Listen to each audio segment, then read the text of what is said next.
La Grenadière d'Honoré de Balzac. La Grenadière est une petite habitation située sur la rive droite de la Loire, en aval, et à 1 mille environ du pont de Tours. En cet endroit, la rivière, large comme un lac, est parsemée d'îles vertes et bordée par une roche, sur laquelle sont assises plusieurs maisons de campagne, toutes bâties en pierre blanche, entourées de clos de vignes et de jardins, où les plus beaux fruits du monde mûrissent à l'exposition du midi. Patiemment terrassés par plusieurs générations, les creux du rocher réfléchissent les rayons du soleil et permettent de cultiver en pleine terre, à la faveur d'une température factice, les productions des plus chauds climats.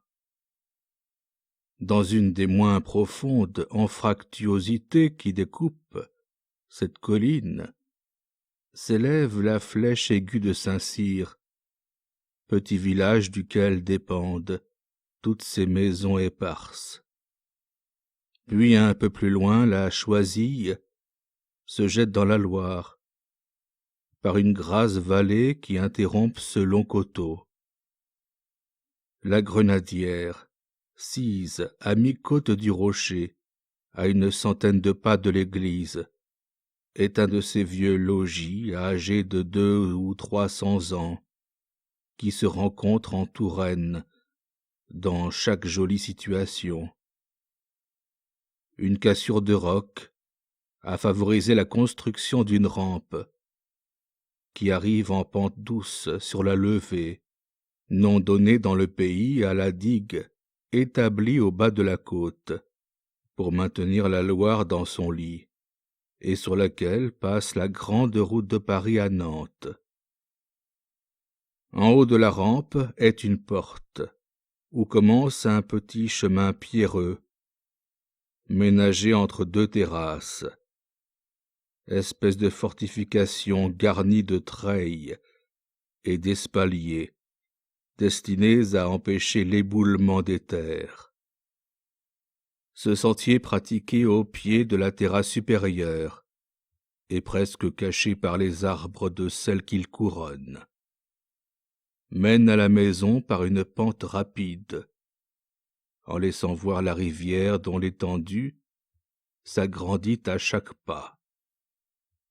Ce chemin creux est terminé par une seconde porte, de style gothique, cintrée, chargée de quelques ornements simples, mais en ruine, couverte de giroflées sauvages, de lierres, de mousses et de pariétaires.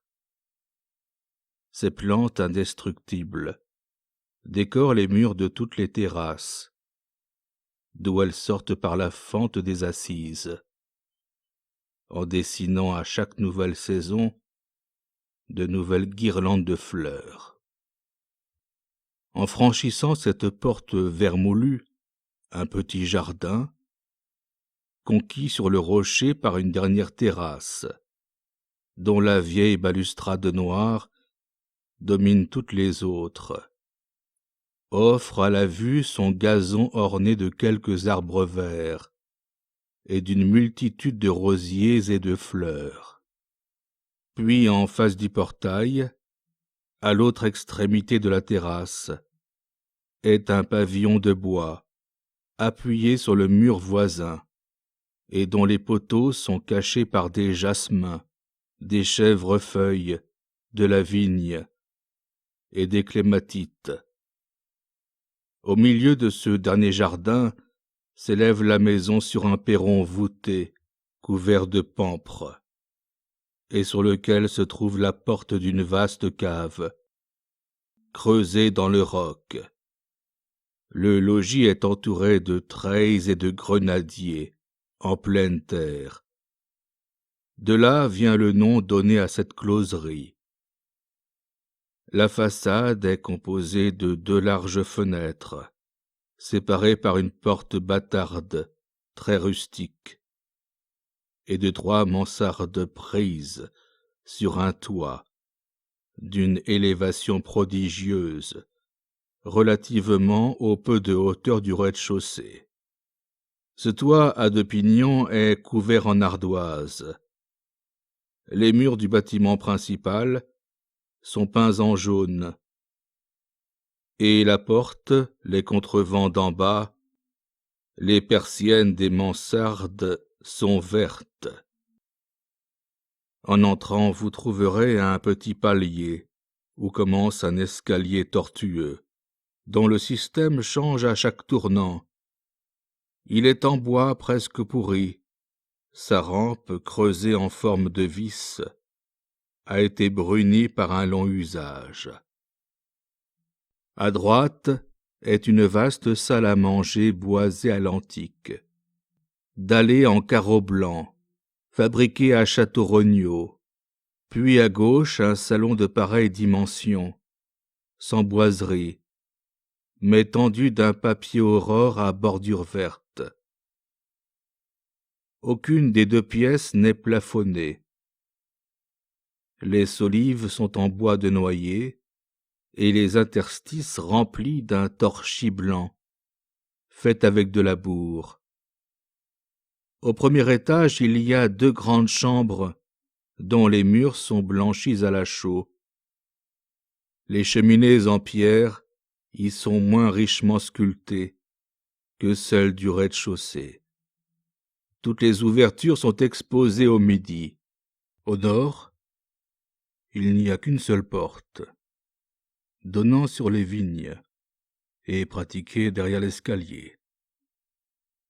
À gauche de la maison est adossée une construction en colombage, dont les bois sont extérieurement garantis de la pluie et du soleil par des ardoises, qui dessinent sur les murs de longues lignes bleues, droites ou transversales. La cuisine placée dans cette espèce de chaumière communique intérieurement avec la maison, mais elle a néanmoins une entrée particulière, élevée de quelques marches, au bas desquelles se trouve un puits profond, surmonté d'une pompe champêtre, enveloppée de sabines, de plantes aquatiques et de hautes herbes. Cette bâtisse récente prouve que la Grenadière était jadis un simple vendangeoir.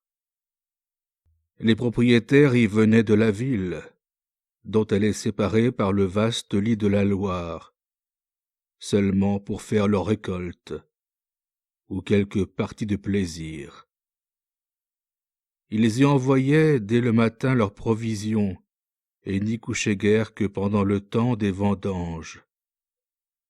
Mais les Anglais sont tombés comme un nuage de sauterelles sur la Touraine, et il a bien fallu compléter la Grenadière pour la leur louer. Heureusement, ce moderne appendice est dissimulé sous les premiers tilleuls d'une allée plantée dans un ravin, au bas des vignes. Le vignoble, qui peut avoir 2 arpents, s'élève au-dessus de la maison, et la domine entièrement par une pente si raide qu'il est très difficile de la gravir. À peine y a-t-il entre la maison et cette colline verdie, par des pampres traînants, un espace de 5 pieds, toujours humide et froid, espèce de fossé plein de végétation vigoureuse, où tombent par les temps de pluie les engrais de la vigne, qui vont enrichir le sol des jardins, soutenus par la terrasse à balustrade. La maison du closier, chargée de faire les façons de la vigne, est adossée au pignon de gauche. Elle est couverte en chaume et fait en quelque sorte le pendant de la cuisine. La propriété est entourée de murs et d'espaliers. La vigne est plantée d'arbres fruitiers de toute espèce. Enfin, pas un pouce de ce terrain précieux n'est perdu pour la culture, Si l'homme néglige un aride quartier de roche, la nature y jette soit un figuier, soit des fleurs champêtres, ou quelques fraisiers abrités par des pierres. En aucun lieu du monde, vous ne rencontreriez une demeure tout à la fois si modeste et si grande, si riche en fructification, en parfums, en point de vue. Elle est au cœur de la Touraine, une petite Touraine, où toutes les fleurs, tous les fruits, toutes les beautés de ce pays sont complètement représentés.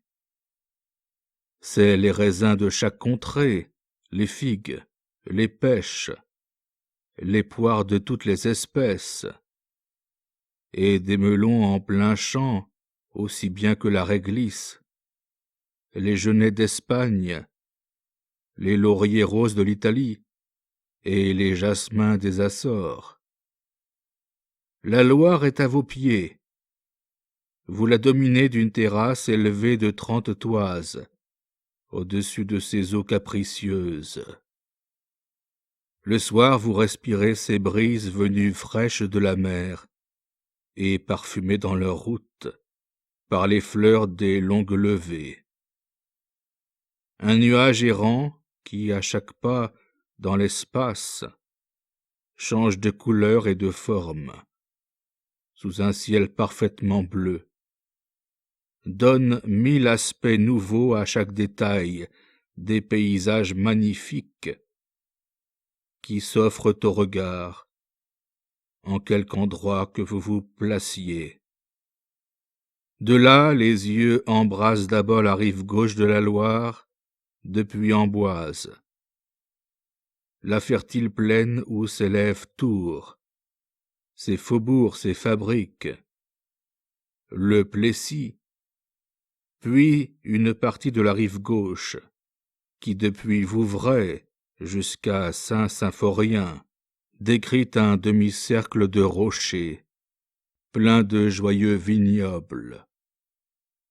La vue n'est bornée que par les riches coteaux du Cher, horizon bleuâtre, chargé de parcs et de châteaux. Enfin, à l'ouest, l'âme se perd dans le fleuve immense, sur lequel naviguent à toute heure les bateaux à voiles blanches, enflés par les vents, qui règnent presque toujours dans ce vaste bassin. Un prince peut faire sa villa de la Grenadière, mais certain poète en fera toujours son logis. Deux amants y verront le plus doux refuge. Elle est la demeure d'un bon bourgeois de Tours.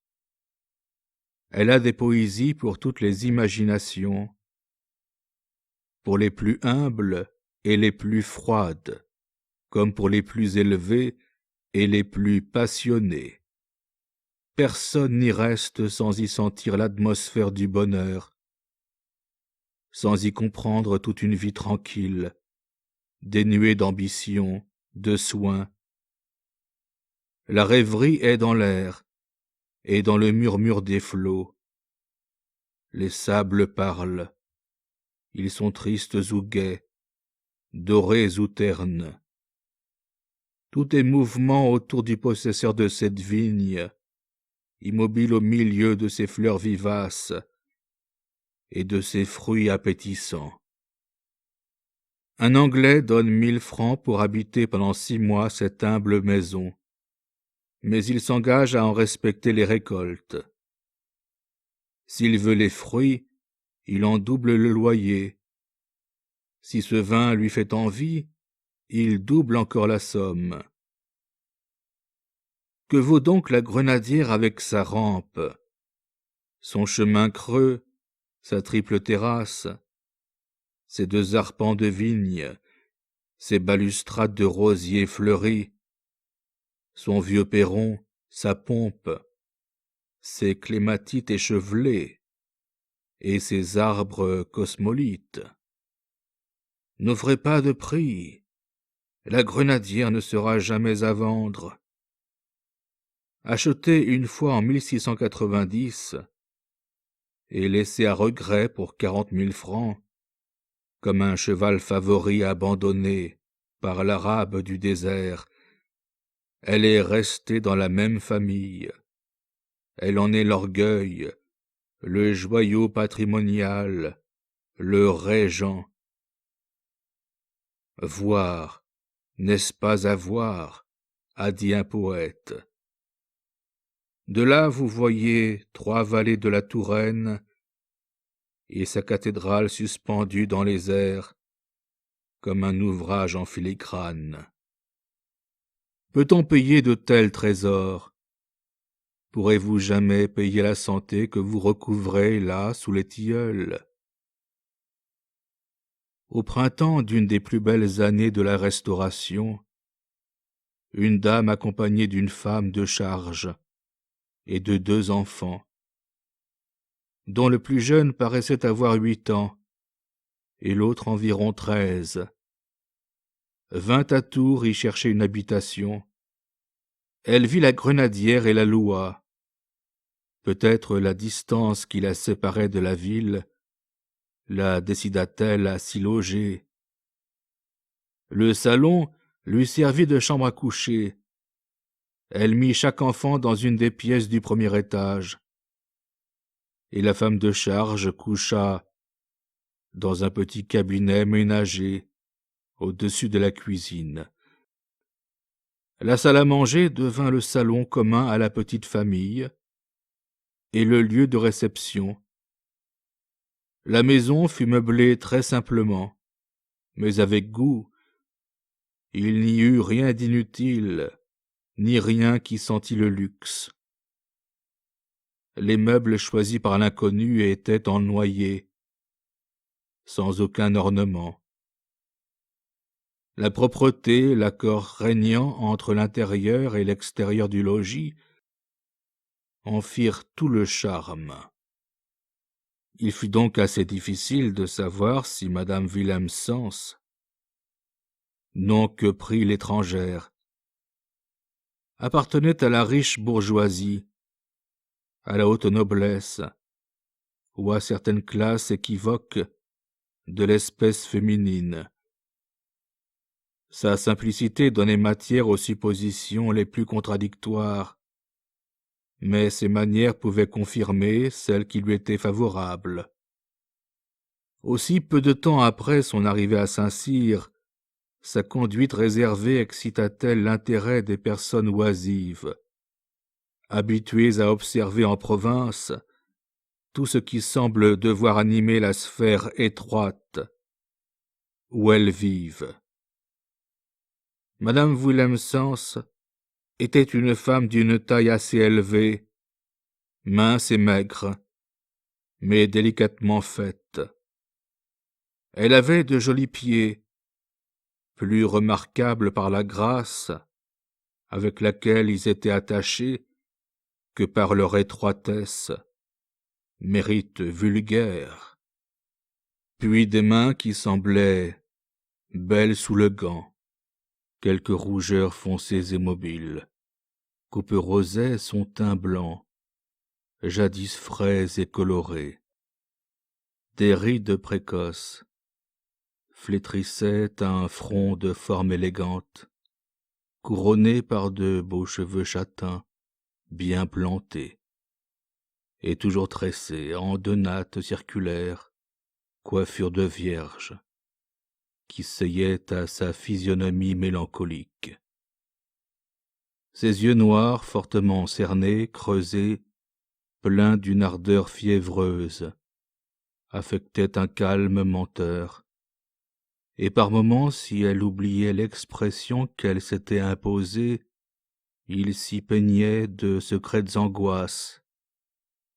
Son visage ovale était un peu long, mais peut-être autrefois le bonheur et la santé lui donnaient-ils de justes proportions.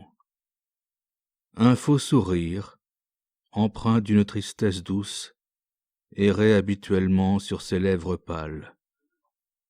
Néanmoins sa bouche s'animait, et son sourire exprimait les délices du sentiment maternel.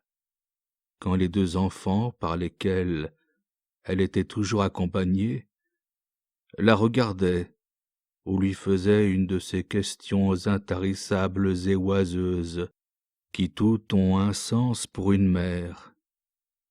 Sa démarche était lente et noble. Elle conserva la même mise avec une constance qui annonçait l'intention formelle de ne plus s'occuper de sa toilette et d'oublier le monde, par qui elle voulait sans doute être oubliée. Elle avait une robe noire très longue, serrée par un ruban de moire, et par-dessus, en guise de châle, un fichu de batiste à large ourlet, dont les 2 bouts étaient négligemment passés dans sa ceinture. Chaussée avec un soin qui dénotait des habitudes d'élégance, elle portait des bas de soie gris qui complétaient la teinte de deuil répandue dans ce costume de convention. Enfin, son chapeau de forme anglaise et invariable était en étoffe grise et orné d'un voile noir. Elle paraissait être d'une extrême faiblesse et très souffrante. Sa seule promenade consistait à aller de la Grenadière au pont de Tours, où quand la soirée était calme, elle venait avec les 2 enfants respirer l'air frais de la Loire et admirer les effets produits par le soleil couchant dans ce paysage aussi vaste que l'est celui de la baie de Naples ou du lac de Genève. Durant le temps de son séjour à la Grenadière, elle ne se rendit que 2 fois à Tours. Ce fut d'abord pour prier le principal du collège de lui indiquer les meilleurs maîtres de latin, de mathématiques et de dessin, puis pour déterminer avec les personnes qui lui furent désignées soit le prix de leurs leçons, soit les heures auxquelles ces leçons pourraient être données aux enfants. Mais il lui suffisait de se montrer 1 ou 2 fois par semaine, le soir sur le pont, pour exciter l'intérêt de presque tous les habitants de la ville, qui s'y promènent habituellement. Cependant, malgré l'espèce d'espionnage innocent que créent en province le désœuvrement et l'inquiète curiosité des principales sociétés, personne ne put obtenir de renseignements certains sur le rang que l'inconnu occupait dans le monde, ni sur sa fortune, ni même sur son état véritable. Seulement le propriétaire de la Grenadière apprit à quelques-uns de ses amis le nom, sans doute vrai, sous lequel l'inconnu avait contracté son bail. Elle s'appelait Augusta Willemsens, comtesse de Brandon. Ce nom devait être celui de son mari. Plus tard, les derniers événements de cette histoire confirmèrent la véracité de cette révélation. Mais elle n'eut de publicité que dans le monde de commerçants, fréquenté par le propriétaire.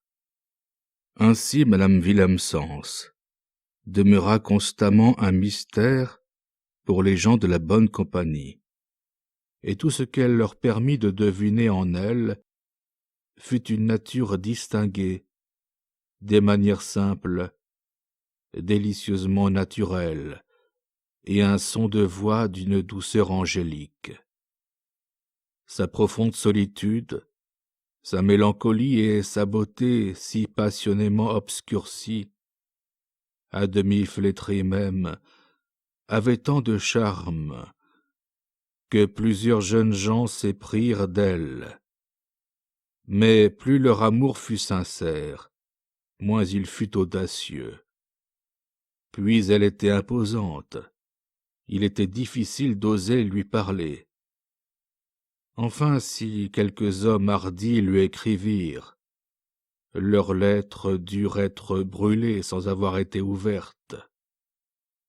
Madame Willemsens jetait au feu toutes celles qu'elle recevait, comme si elle eût voulu passer sans le plus léger souci le temps de son séjour en Touraine. Elle semblait être venue dans sa ravissante retraite pour se livrer tout entière au bonheur de vivre.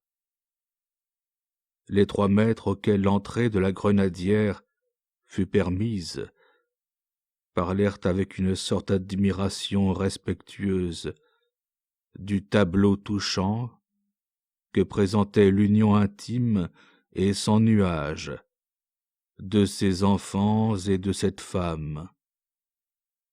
Les 2 enfants excitèrent également beaucoup d'intérêt, et les mères ne pouvaient pas les regarder sans envie.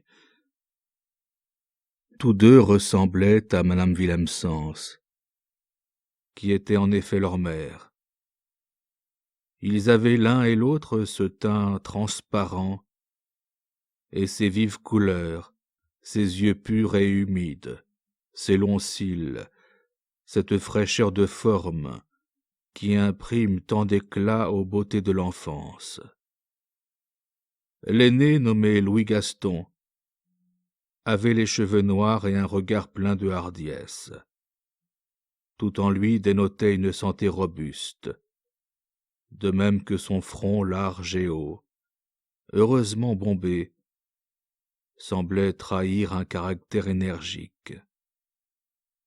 Il était leste, adroit dans ses mouvements, bien découplé, n'avait rien d'emprunté, ne s'étonnait de rien, et paraissait réfléchir sur tout ce qu'il voyait. L'autre, nommé Marie Gaston, était presque blond, quoique parmi ses cheveux quelques mèches fussent déjà cendrées et prissent la couleur des cheveux de sa mère. Marie avait les formes grêles, la délicatesse de traits, la finesse gracieuse qui charmait tant dans madame Willemsens. Il paraissait maladif. Ses yeux gris lançaient un regard doux. Ses couleurs étaient pâles. Il y avait de la femme en lui. Sa mère lui conservait encore la collerette brodée, les longues boucles frisées et la petite veste ornée de brandebourgs et d'olives, qui revêt à un jeune garçon d'une grâce indicible, et trahit ce plaisir de parure tout féminin dont s'amuse la mère autant que l'enfant peut être. Ce joli costume contrastait avec la veste simple de l'aîné, sur laquelle se rabattait le col tout uni de sa chemise. Les pantalons, les brodequins, la couleur des habits étaient semblables, et annonçaient 2 frères aussi bien que leur ressemblance. Il était impossible, en les voyant, de n'être pas touché des soins de Louis pour Marie. L'aîné avait pour le second quelque chose de paternel dans le regard, et Marie, malgré l'insouciance du jeune âge, semblait pénétrée de reconnaissance pour Louis. C'étaient 2 petites fleurs à peine séparées de leurs tiges, agitées par la même brise, éclairées par le même rayon de soleil, l'une colorée, l'autre étiolée à demi. Un mot, un regard, une inflexion de voix de leur mère suffisaient pour les rendre attentifs, leur faire tourner la tête, écouter, entendre un ordre, une prière, une recommandation, et obéir. Madame Willemsens leur faisait toujours comprendre ses désirs, sa volonté, comme s'il y eût entre eux une pensée commune. Quand ils étaient, pendant la promenade, occupés à jouer en avant d'elle, cueillant une fleur, examinant un insecte, elle les contemplait avec un attendrissement si profond que le passant le plus indifférent se sentait ému, s'arrêtait pour voir les enfants, leur sourire, et saluer la mère par un coup d'œil d'ami. Qui n'eût pas admiré l'exquise propreté de leurs vêtements, leur joli son de voix, la grâce de leurs mouvements, leur physionomie heureuse et l'instinctive noblesse qui révélait en eux une éducation soignée dès le berceau. Ces enfants semblaient n'avoir jamais ni crié ni pleuré. Leur mère avait comme une prévoyance électrique de leurs désirs, de leurs douleurs, les prévenant, les calmant sans cesse. Elle paraissait craindre une de leurs plaintes plus que sa condamnation éternelle. Tout dans ces enfants était un éloge pour leur mère, et le tableau de leur triple vie, qui semblait une même vie, faisait naître des demi-pensées vagues et caressantes, images de ce bonheur que nous rêvons de goûter dans un monde meilleur. L'existence intérieure de ces trois créatures si harmonieuses s'accordait avec les idées que l'on concevait à leur aspect.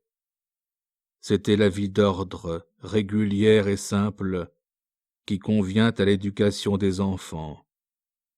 Tous deux se levaient une heure après la venue du jour, récitaient d'abord une courte prière, habitude de leur enfance, paroles vraies, dites pendant 7 ans sur le lit de leur mère, commencées et finies entre 2 baisers.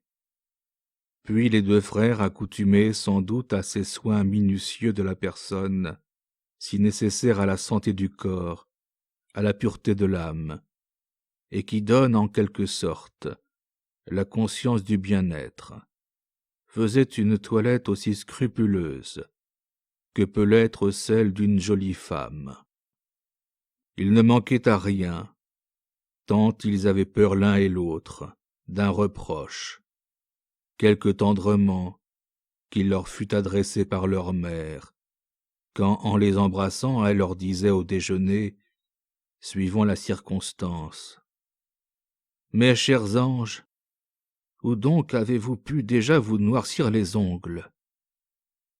Tous deux descendaient alors au jardin, y secouaient leurs impressions de la nuit dans la rosée et la fraîcheur, en attendant que la femme de charge eût préparé le salon commun, où ils allaient étudier leurs leçons jusqu'au lever de leur mère.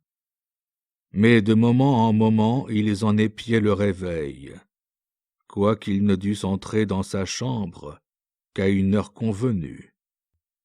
Cette irruption matinale, toujours faite en contravention au pacte primitif, était toujours une scène délicieuse, et pour eux, et pour madame Villencense. Marie sautait sur le lit pour passer ses bras autour de son idole, tandis que Louis, agenouillé au chevet, prenait la main de sa mère. C'étaient alors des interrogations inquiètes, comme un amant en trouve pour sa maîtresse.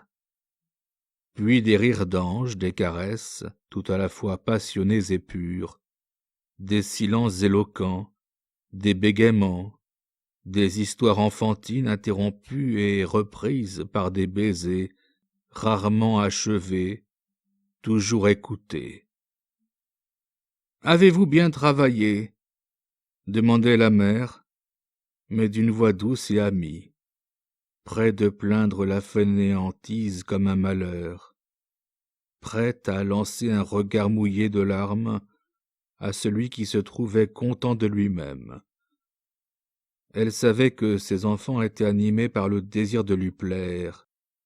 Eux savaient que leur mère ne vivait que pour eux, les conduisait dans la vie avec toute l'intelligence de l'amour, et leur donnait toutes ses pensées, toutes ses heures. Un sens merveilleux, qui n'est encore ni l'égoïsme ni la raison, qui est peut-être le sentiment dans sa première candeur, apprend aux enfants s'ils sont ou non l'objet de soins exclusifs, et si l'on s'occupe d'eux avec bonheur. Les aimez-vous bien, ces chères créatures, tout franchise et tout justice, sont alors admirablement reconnaissantes.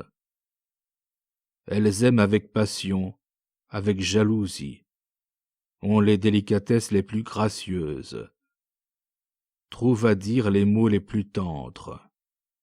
Elles sont confiantes, elles croient en tout à vous. Aussi peut-être n'y a-t-il pas de mauvais enfants sans mauvaise mère, car l'affection qu'ils ressentent est toujours en raison de celle qu'ils ont éprouvée, des premiers soins qu'ils ont reçus, des premiers mots qu'ils ont entendus, des premiers regards où ils ont cherché l'amour et la vie.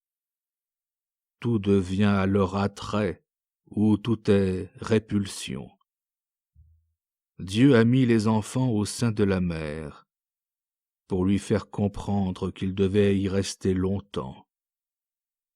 Cependant, il se rencontre des mères cruellement méconnues, de tendres et sublimes tendresses, constamment froissées, effroyables ingratitudes, qui prouvent combien il est difficile d'établir des principes absolus, en fait de sentiments. Il ne manquait dans le cœur de cette mère, et dans ceux de ses fils, aucun des 1000 liens qui devaient les attacher les uns aux autres. Seuls sur la terre, ils y vivaient de la même vie, et se comprenaient bien. Quant au matin, madame Willemsens demeurait silencieuse. Louis et Marie se taisaient en respectant tout d'elle, même les pensées qu'ils ne partageaient pas. Mais l'aîné, doué d'une pensée déjà forte, ne se contentait jamais des assurances de bonne santé que lui donnait sa mère. Il en étudiait le visage avec une sombre inquiétude, ignorant le danger, mais le pressentant lorsqu'il voyait autour de ses yeux cernés des teintes violettes, lorsqu'il apercevait leurs orbites plus creuses et les rougeurs du visage plus enflammées. Plein d'une sensibilité vraie, il devinait quand les jeux de Marie commençaient à la fatiguer, et il savait alors dire à son frère : « Viens, Marie, allons déjeuner, j'ai faim. » Mais en atteignant la porte, il se retournait pour saisir l'expression de la figure de sa mère, qui pour lui trouvait encore un sourire. Et souvent même des larmes roulaient dans ses yeux, quand un geste de son enfant lui révélait un sentiment exquis, une précoce entente de la douleur. Le temps destiné au premier déjeuner de ses enfants et à leur récréation était employé par madame Willemsens à sa toilette, car elle avait de la coquetterie pour ses chers petits. Elle voulait leur plaire, leur agréer en toutes choses, être pour eux gracieuse à voir, être pour eux attrayante, comme un doux parfum auquel on revient toujours. Elle se tenait toujours prête pour les répétitions, qui avaient lieu entre 10 et 3 heures, mais qui étaient interrompues à midi par un second déjeuner, fait en commun, sous le pavillon du jardin. Après ce repas, une heure était accordée au jeu, pendant laquelle l'heureuse mère, la pauvre mère, restait couchée sur un long divan, placé dans ce pavillon d'où l'on découvrait cette douce touraine, incessamment changeante, sans cesse rajeunie par les 1000 accidents du jour, du ciel, de la saison. Ces deux enfants trottaient à travers le clos, grimpaient sur les terrasses, couraient après les lézards, groupés eux-mêmes et agiles comme le lézard. Ils admiraient des graines, des fleurs, étudiaient des insectes, et venaient demander raison de tout à leur mère. C'étaient alors des allées et venues perpétuelles au pavillon. À la campagne, les enfants n'ont pas besoin de jouets, tout leur est occupation. Madame Willemsens assistait aux leçons, en faisant de la tapisserie. Elle restait silencieuse, ne regardait ni les maîtres ni les enfants. Elle écoutait avec attention, comme pour tâcher de saisir le sens des paroles et savoir vaguement si Louis acquérait de la force. Embarrassait-il son maître par une question et accusait-il ainsi un progrès? Les yeux de la mère s'animaient alors. Elle souriait, elle lui lançait un regard empreint d'espérance. Elle exigeait peu de choses de Marie. Ses vœux étaient pour l'aîné, auquel elle témoignait une sorte de respect, employant tout son tact de femme et de mère à lui élever l'âme, à lui donner une haute idée de lui-même. Cette conduite cachait une pensée secrète que l'enfant devait comprendre un jour et qu'il comprit. Après chaque leçon, elle reconduisait les maîtres jusqu'à la première porte, et là leur demandait consciencieusement compte des études de Louis. Elle était si affectueuse et si engageante que les répétiteurs lui disaient la vérité, pour l'aider à faire travailler Louis sur les points où il leur paraissait faible. Le dîner venait, puis le jeu, la promenade. Enfin, le soir, les leçons s'apprenaient.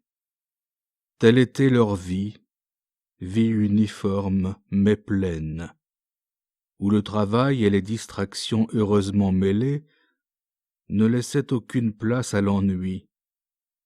Les découragements et les querelles étaient impossibles.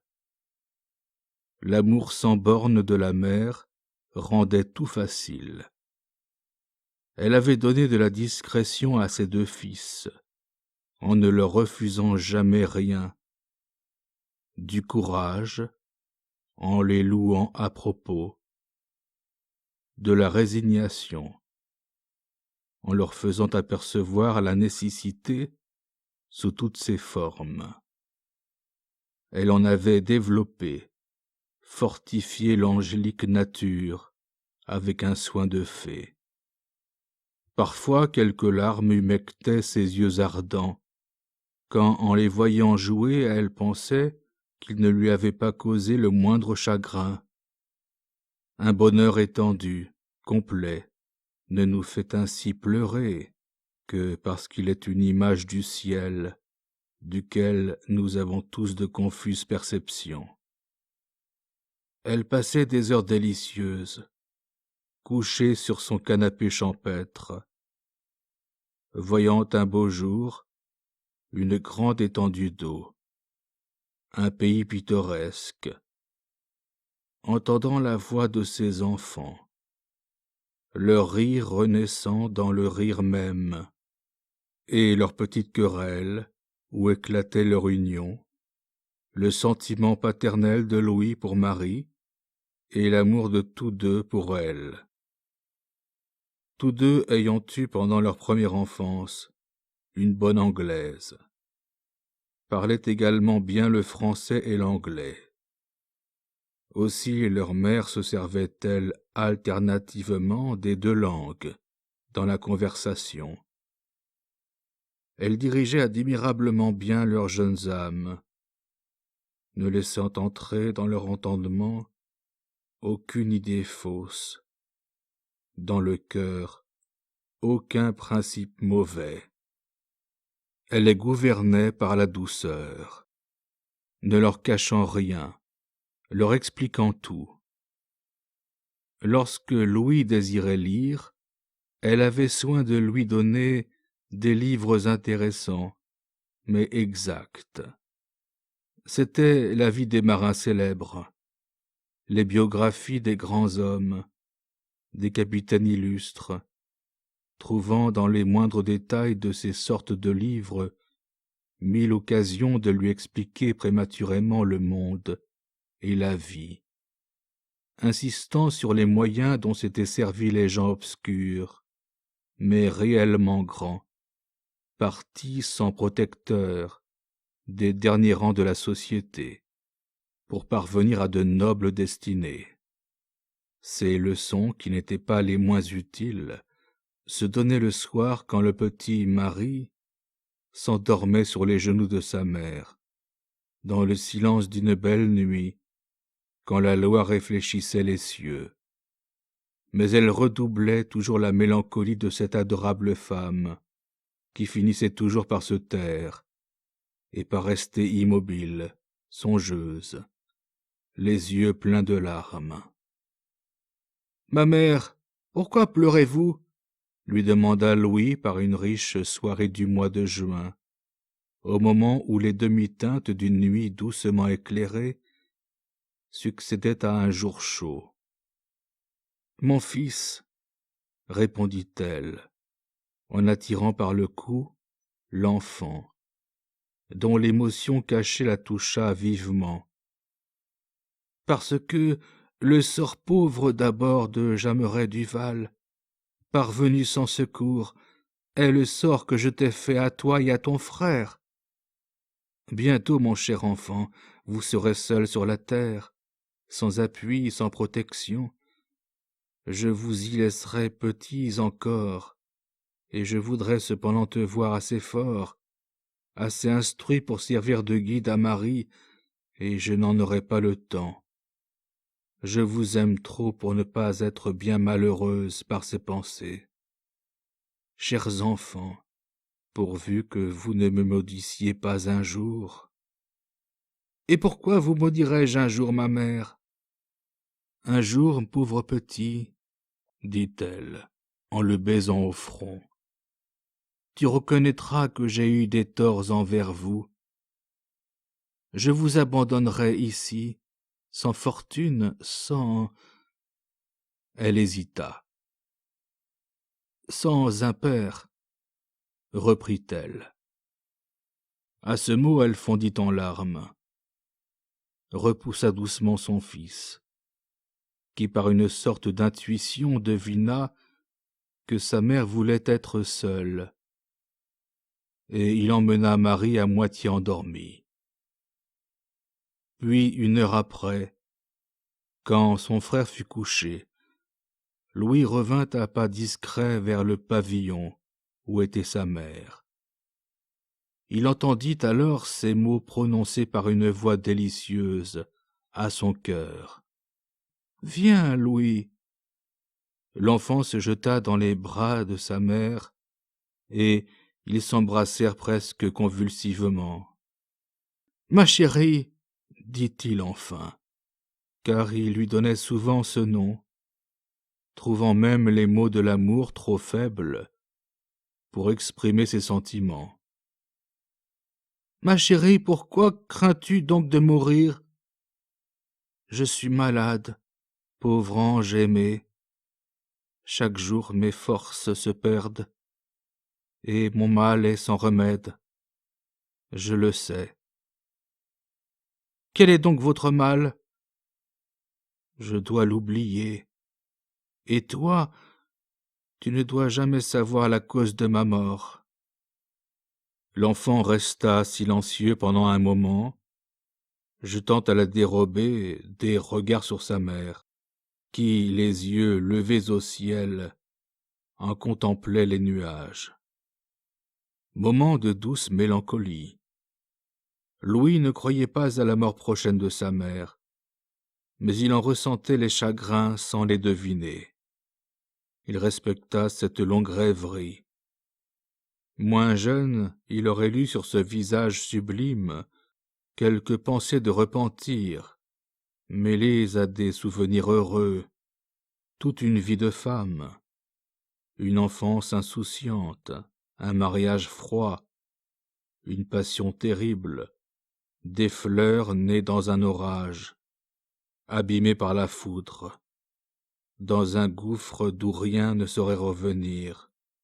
« Ma mère aimée, dit enfin Louis, pourquoi me cachez-vous vos souffrances ?»« Mon fils, répondit-elle, nous devons ensevelir nos peines aux yeux des étrangers, leur montrer un visage riant, ne jamais leur parler de nous, nous occuper d'eux. Ces maximes pratiquées en famille y sont une des causes du bonheur. Tu auras à souffrir beaucoup un jour. Eh bien, souviens-toi de ta pauvre mère qui se mourait devant toi, en te souriant toujours, et te cachait ses douleurs. Tu te trouveras alors du courage pour supporter les maux de la vie. » En ce moment, dévorant ses larmes, elle tâcha de révéler à son fils le mécanisme de l'existence, la valeur, l'assiette, la consistance des fortunes, les rapports sociaux, les moyens honorables d'amasser l'argent nécessaire aux besoins de la vie et la nécessité de l'instruction. Puis elle lui apprit une des causes de sa tristesse habituelle et de ses pleurs, en lui disant que le lendemain de sa mort, lui et Marie seraient dans le plus grand dénuement, ne possédant à eux deux qu'une faible somme, n'ayant plus d'autre protecteur que Dieu. « Comme il faut que je me dépêche d'apprendre !» s'écria l'enfant, en lançant à sa mère un regard plaintif et profond. « Ah, que je suis heureuse !» dit-elle, en couvrant son fils de baisers et de larmes. « Il me comprend. Louis, ajouta-t-elle, tu seras le tuteur de ton frère, n'est-ce pas?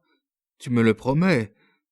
Tu n'es plus un enfant. »« Oui, répondit-il. »« Mais vous ne mourrez pas encore, dites. »« Pauvre petit, répondit-elle, mon amour pour vous me soutient. Puis ce pays est si beau, l'air y est si bienfaisant. Peut-être... Vous me faites encore mieux aimer la Touraine, dit l'enfant tout ému. Depuis ce jour où madame Hulensens, prévoyant sa mort prochaine, avait parlé à son fils aîné de son sort à venir, Louis, qui avait achevé sa 14e année, devint moins distrait, plus appliqué, moins disposé à jouer qu'auparavant, soit qu'il sût persuader à Marie de lire, au lieu de se livrer à des distractions bruyantes. Les deux enfants firent moins de tapage à travers les chemins creux, les jardins, les terrasses étagées de la Grenadière. Ils conformèrent leur vie à la pensée mélancolique de leur mère, dont le teint pâlissait de jour en jour, en prenant des teintes jaunes, dont le front se creusait aux tempes, dont les rides devenaient plus profondes, de nuit en nuit. Au mois d'août, 5 mois après l'arrivée de la petite famille à la Grenadière, tout y avait changé. Observant les symptômes encore légers de la lente dégradation qui minait le corps de sa maîtresse, soutenue seulement par une âme passionnée et un excessif amour pour ses enfants, la vieille femme de charge était devenue sombre et triste. Elle paraissait posséder le secret de cette mort anticipée. Souvent, lorsque sa maîtresse, belle encore, plus coquette qu'elle ne l'avait jamais été, parant son corps éteint et mettant du rouge, se promenait sur la haute terrasse, accompagnée de ses 2 enfants, la vieille Annette passait la tête entre les deux Sabines de la pompe, oubliait son ouvrage commencé, gardait son linge à la main et retenait à peine ses larmes en voyant une madame Villencense, si peu semblable à la ravissante femme qu'elle avait connue. Cette jolie maison, d'abord si gaie, si animée, semblait être devenue triste. Elle était silencieuse. Les habitants en sortaient rarement. Madame Villencense ne pouvait plus aller se promener au pont de Tours sans de grands efforts. Louis, dont l'imagination s'était tout à coup développée et qui s'était identifié pour ainsi dire à sa mère, en ayant deviné la fatigue et les douleurs sous le rouge, inventait toujours des prétextes pour ne pas faire une promenade devenue trop longue pour sa mère. Les couples joyeux qui allaient alors à Saint-Cyr, la petite courtille de Tours, et les groupes de promeneurs voyaient au-dessus de la levée, le soir, cette femme pâle et maigre, tout en deuil, à demi consumée, mais encore brillante, passant comme un fantôme le long des terrasses. Les grandes souffrances se devinent. Aussi le ménage du closier était-il devenu silencieux. Quelquefois le paysan, sa femme et ses deux enfants se trouvaient groupés à la porte de leur chaumière. Annette lavait au puits. Madame et ses enfants étaient sous le pavillon, mais on n'entendait pas le moindre bruit dans ces gais jardins, et sans que madame Villemsens s'en aperçût, tous les yeux attendris la contemplaient. Elle était si bonne, si prévoyante, si imposante, pour ceux qui l'approchaient. Quant à elle, depuis le commencement de l'automne, si beau, si brillant en Touraine, et dont les bienfaisantes influences, les raisins, les bons fruits, devaient prolonger la vie de cette mère, elle ne voyait plus que ses enfants, et en jouissait à chaque heure, comme si c'eût été la dernière. Depuis le mois de juin jusqu'à la fin de septembre, Louis travailla pendant la nuit à l'insu de sa mère et fit d'énormes progrès. Il était arrivé aux équations du second degré en algèbre, avait appris la géométrie descriptive, dessinait à merveille. Enfin, il aurait pu soutenir avec succès l'examen imposé aux jeunes gens qui veulent entrer à l'école polytechnique. Quelquefois, le soir, il allait se promener sur le pont de Tours, où il avait rencontré un lieutenant de vaisseau mis en demi-solde. La figure mâle, la décoration, l'allure de ce marin de l'Empire avaient agi sur son imagination. De son côté, le marin s'était pris d'amitié pour un jeune homme dont les yeux pétillaient d'énergie. Louis, avide de récits militaires et curieux de renseignements, venait flâner dans les eaux du marin pour causer avec lui. Le lieutenant en demi-solde avait pour ami et pour compagnon un colonel d'infanterie, proscrit comme lui des cadres de l'armée. Le jeune Gaston pouvait donc tour à tour apprendre la vie des camps et la vie des vaisseaux. Aussi accablait-il de questions les deux militaires. Puis, après avoir par avance épousé leur malheur et leur rude existence, il demandait à sa mère la permission de voyager dans le canton pour se distraire. Or, comme les maîtres étonnés disaient à madame Villemsens que son fils travaillait trop, elle accueillait cette demande avec un plaisir infini. L'enfant faisait donc des courses énormes.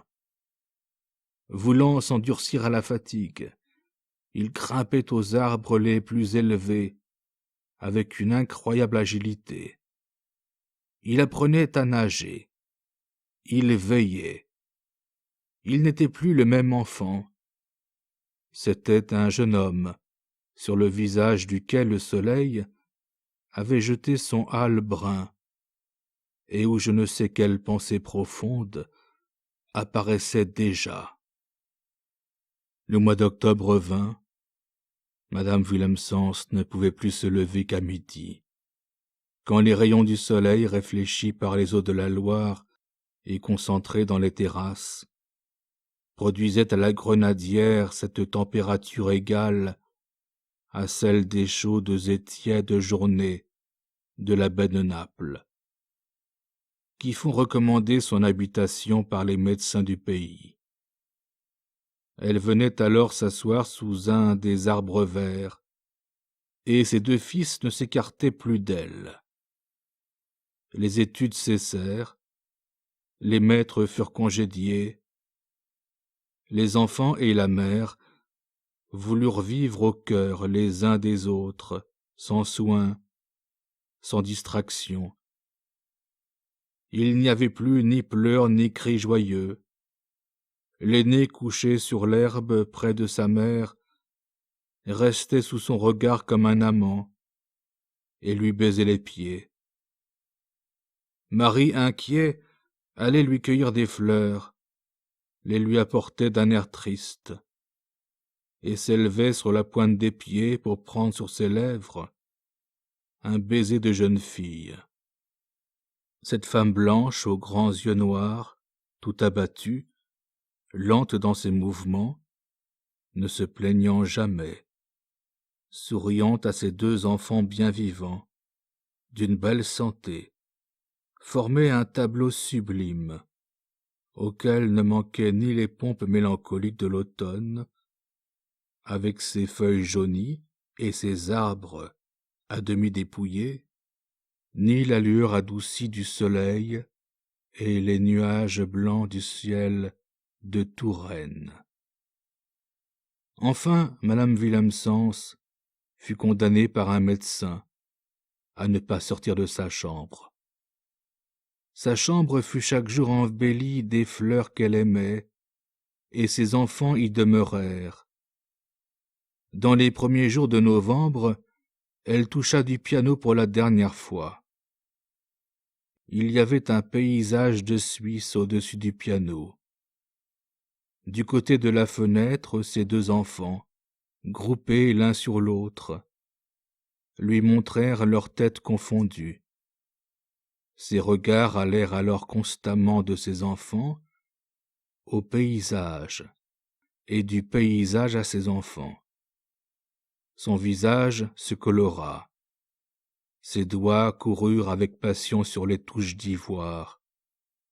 Ce fut sa dernière fête, fête inconnue, fête célébrée dans les profondeurs de son âme, par le génie des souvenirs. Le médecin vint et lui ordonna de garder le lit. Cette sentence effrayante fut reçue par la mère et par les deux fils, dans un silence presque stupide. Quand le médecin s'en alla, « Louis, dit-elle, conduis-moi sur la terrasse, que je voie encore mon pays. » À cette parole proférée simplement, l'enfant donna le bras à sa mère et l'amena au milieu de la terrasse. Là, ses yeux se portèrent, involontairement peut-être, plus sur le ciel que sur la terre. Mais il eût été difficile de décider en ce moment où étaient les plus beaux paysages, car les nuages représentaient vaguement les plus majestueux glaciers des Alpes. Son front se glissa violemment, ses yeux prirent une expression de douleur et de remords. Elle saisit les deux mains de ses enfants et les appuya sur son cœur violemment agité. « Père et mère inconnus !» s'écria-t-elle, en leur jetant un regard profond. Pauvres anges, que deviendrez-vous? Puis à 20 ans, quel compte sévère ne me demanderez-vous pas de ma vie et de la vôtre? Elle repoussa ses enfants, se mit les 2 coudes sur la balustrade, se cacha le visage dans les mains et resta là pendant un moment, seule avec elle-même, craignant de se laisser voir. Quand elle se réveilla de sa douleur, elle trouva Louis et Marie, agenouillés à ses côtés comme 2 anges. Ils épiaient ses regards, et tous 2 lui sourirent doucement. « Que ne puis-je emporter ce sourire ?» dit-elle, en essuyant ses larmes. Elle rentra pour se mettre au lit, et n'en devait sortir que couchée dans le cercueil. 8 jours se passèrent, 8 jours tous semblables les uns aux autres. La vieille Annette et Louis restaient chacun à leur tour, pendant la nuit, auprès de madame Villencense, les yeux attachés sur ceux de la malade. C'était à toute heure ce drame profondément tragique, et qui a lieu dans toutes les familles, lorsqu'on craint à chaque respiration trop forte d'une malade adorée, que ce ne soit la dernière. Le 5e jour de cette fatale semaine, le médecin proscrivit les fleurs. Les illusions de la vie s'en allaient une à une. Depuis ce jour, Marie et son frère trouvèrent du feu sous leurs lèvres quand ils venaient baiser leur mère au front. Enfin, le samedi soir, madame Villemsens, ne pouvant supporter aucun bruit, il fallut laisser sa chambre en désordre. Ce défaut de soin fut un commencement d'agonie pour cette femme élégante, amoureuse de grâce. Louis ne voulut plus quitter sa mère. Pendant la nuit du dimanche, à la clarté d'une lampe, et au milieu du silence le plus profond, Louis, qui croyait sa mère assoupie, lui vit écarter le rideau d'une main blanche et moite. « Mon fils, » dit-elle. L'accent de la mourante eut quelque chose de si solennel que son pouvoir venu d'une âme agitée réagit violemment sur l'enfant.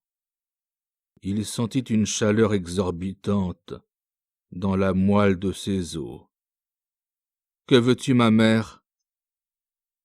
Écoute-moi. Demain tout sera fini pour moi. Nous ne nous verrons plus. Demain tu seras un homme, mon enfant. Je suis donc obligé de faire quelques dispositions qui soient un secret entre nous 2. Prends la clé de ma petite table. Bien, ouvre le tiroir. Tu trouveras à gauche 2 papiers cachetés. Sur l'un, il y a Louis. Sur l'autre, Marie. Les voici, ma mère. Mon fils chéri, c'est vos 2 actes de naissance. Ils vous seront nécessaires. Tu les donneras à garder à ma pauvre vieille Annette, qui vous les rendra quand vous en aurez besoin. Maintenant, reprit-elle, n'y a-t-il pas au même endroit un papier sur lequel j'ai écrit quelques lignes? Oui, ma mère. Et Louis commença à lire. Marie Villemsens, née à... Assez, dit-elle vivement. Ne continue pas. Quand je serai morte, mon fils, tu remettras encore ce papier à Annette, et tu lui diras de le donner à la mairie de Saint-Cyr où il doit servir à faire dresser exactement mon acte de décès. Prends ce qu'il faut pour écrire une lettre que je vais te dicter. » Quand elle vit son fils prêt, et qu'il se tourna vers elle comme pour l'écouter, elle dit d'une voix calme: « Monsieur le comte, votre femme, Lady Brandon, est morte à Saint-Cyr, près de Tours, département d'Indre-et-Loire. Elle vous a pardonné. Signe. » Elle s'arrêta, indécise, agitée. « Souffrez-vous davantage ?» demanda Louis. « Signe, Louis Gaston. » Elle soupira, puis reprit. « Cachette la lettre et écris l'adresse suivante. À l'heure de Brandon, Brandon Square, Hyde Park, Londres, Angleterre. » « Bien, » reprit-elle. « Le jour de ma mort, tu feras affranchir cette lettre à Tours. Maintenant, dit-elle, après une pause, prends le petit portefeuille que tu connais et viens près de moi, mon cher enfant. Il y a là, dit-elle, quand Louis eut repris sa place, 12 000 francs. Ils sont bien à vous, hélas. Vous eussiez été plus riche si votre père... » « Mon père !» s'écria l'enfant. « Où est-il ?»« Mort, » dit-elle, en mettant un doigt sur ses lèvres. « Mort pour me sauver l'honneur et la vie. » Elle leva les yeux au ciel. Elle eût pleuré si elle avait encore eu des larmes pour les douleurs. « Louis, » reprit-elle, « jurez-moi là sur ce chevet d'oublier ce que vous avez écrit et ce que je vous ai dit. »« Oui, ma mère. Embrasse-moi, cher ange. » Elle fit une longue pause, comme pour puiser du courage en Dieu et mesurer ses paroles aux forces qui lui restaient. « Écoute, ces 12 000 francs sont toute votre fortune. Il faut que tu les gardes sur toi, parce que, quand je serai morte, il viendra des gens de justice qui fermeront tout ici. Rien ne vous y appartiendra, pas même votre mère. Et vous n'aurez plus, pauvres orphelins, qu'à vous en aller. Dieu sait où. J'ai assuré le sort d'Annette. Elle aura 100 écus tous les ans et restera sans doute à Tours. Mais que feras-tu de toi et de ton frère ?» Elle se mit sur son séant et regarda l'enfant intrépide, qui, la sueur au front, pâle d'émotion, les yeux à demi voilés par les pleurs, restait debout devant son lit. « Mère, » répondit-il d'un son de voix profond, « j'y ai pensé. Je conduirai Marie au collège de Tours. Je donnerai 10 000 francs à la vieille Annette en lui disant de les mettre en sûreté et de veiller sur mon frère. Puis, avec les 100 louis qui resteront, j'irai à Brest. Je m'embarquerai comme novice.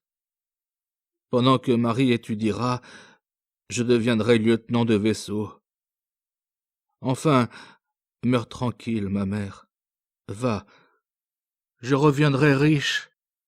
Je ferai entrer notre petit à l'école polytechnique, où je le dirigerai suivant ses goûts. » Un éclair de joie brilla dans les yeux à demi éteints de la mère.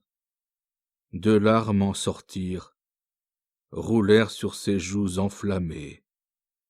Puis un grand soupir s'échappa de ses lèvres, et elle faillit mourir victime d'un accès de joie, en trouvant l'âme du père dans celle de son fils, devenu homme tout à coup. « Ange du ciel, dit-elle en pleurant, tu as effacé par un mot toutes mes douleurs. Ah, je puis souffrir. C'est mon fils, reprit-elle. J'ai élevé cet homme. Et elle leva ses mains en l'air et les joignit comme pour exprimer une joie sans bornes. Puis elle se coucha. « Ma mère, vous pâlissez !» s'écria l'enfant. « Il faut aller chercher un prêtre, » répondit-elle, d'une voix mourante. Louis réveilla la vieille Annette, qui, tout effrayée, courut au presbytère de Saint-Cyr. Dans la matinée, madame Villencense reçut les sacrements au milieu du plus touchant appareil. Ses enfants, Annette, et la famille du closier, gens simples, déjà devenus de la famille, étaient agenouillés. La croix d'argent, portée par un humble enfant de chœur, un enfant de chœur de village, s'élevait devant le lit, et un vieux prêtre administrait le viatique à la mère mourante. Le viatique, mot sublime, idée plus sublime encore que le mot, et que possède seule la religion apostolique de l'Église romaine. Cette femme a bien souffert, dit le curé dans son simple langage. Marie Villencense n'entendait plus, mais ses yeux restaient attachés sur ses deux enfants. Chacun en proie à la terreur, écoutait dans le plus profond silence les aspirations de la mourante, qui déjà s'était ralentie. Puis, par intervalles, un soupir profond annonçait encore la vie, en trahissant un débat intérieur. Enfin, la mère ne respira plus. Tout le monde fondit en larmes, excepté Marie. Le pauvre enfant était encore trop jeune pour comprendre la mort. Annette et la closière fermèrent les yeux à cette adorable créature, dont alors la beauté reparut dans tout son éclat. Elles renvoyèrent tout le monde, ôtèrent les meubles de la chambre, mirent la morte dans son linceul, la couchèrent, allumèrent des cierges autour du lit, disposèrent le bénitier, la branche de buis et le crucifix, suivant la coutume du pays, poussèrent les volets, étendirent les rideaux. Puis le vicaire vint plus tard passer la nuit en prière avec Louis, qui ne voulut point quitter sa mère. Le mardi matin, l'enterrement se fit. La vieille femme, les deux enfants, accompagnés de la closière, suivirent seuls le corps d'une femme dont l'esprit, la beauté, les grâces avaient une renommée européenne, et dont à Londres le convoi eût été une nouvelle pompeusement enregistrée dans les journaux, une sorte de solennité aristocratique, si elle n'eût pas commis le plus doux des crimes, un crime toujours puni sur cette terre, afin que ses anges pardonnés entrent dans le ciel. Quand la terre fut jetée sur le cercueil de sa mère, Marie pleura, comprenant alors qu'il ne la verrait plus. Une simple croix de bois, plantée sur sa tombe, porta cette inscription due au curé de Saint-Cyr. Si gît une femme malheureuse, morte à 36 ans, ayant nom Augusta dans les cieux, priez pour elle. » Lorsque tout fut fini, les deux enfants, vinrent à la Grenadière, jetèrent sur l'habitation un dernier regard. Puis, se tenant par la main, ils se disposèrent à la quitter avec Annette, confiant tout aux soins du closier et le chargeant de répondre à la justice. Ce fut alors que la vieille femme de charge appela Louis sur les marches de la pompe, le prit à part et lui dit : « Monsieur Louis, voici l'anneau de madame. » L'enfant pleura, tout ému de retrouver un vivant souvenir de sa mère morte. Dans sa force, il n'avait point songé à ce soin suprême. Il embrassa la vieille femme. Puis ils partirent tous trois par le chemin creux, descendirent la rampe et allèrent à Tours sans détourner la tête. « Maman, venez par là, » dit Marie, en arrivant au pont. Annette avait une vieille cousine, ancienne couturière, retirée à Tours, rue de la Guerche. Elle mena les deux enfants dans la maison de sa parente, avec laquelle elle pensait à vivre en commun. Mais Louis lui expliqua ses projets, lui remit l'acte de naissance de Marie et les 10 000 francs. Puis, accompagné de la vieille femme de charge, il conduisit le lendemain son frère au collège. Il mit le principal au fait de sa situation, mais fort succinctement, et sortit en emmenant son frère jusqu'à la porte. Là, il lui fit solennellement les recommandations les plus tendres, en lui annonçant sa solitude dans le monde. Et après l'avoir contemplé pendant un moment, il l'embrassa, le regarda encore, essuya une larme, et partit en se retournant à plusieurs reprises, pour voir jusqu'au dernier moment son frère rester sur le seuil du collège. Un mois après, Louis Gaston était en qualité de novice, à bord d'un vaisseau de l'État, et sortait de la rade de Rochefort, appuyé sur le bastingage de la corvette l'Iris. Il regardait les côtes de France qui fuyaient rapidement et s'effaçaient dans la ligne bleuâtre de l'horizon.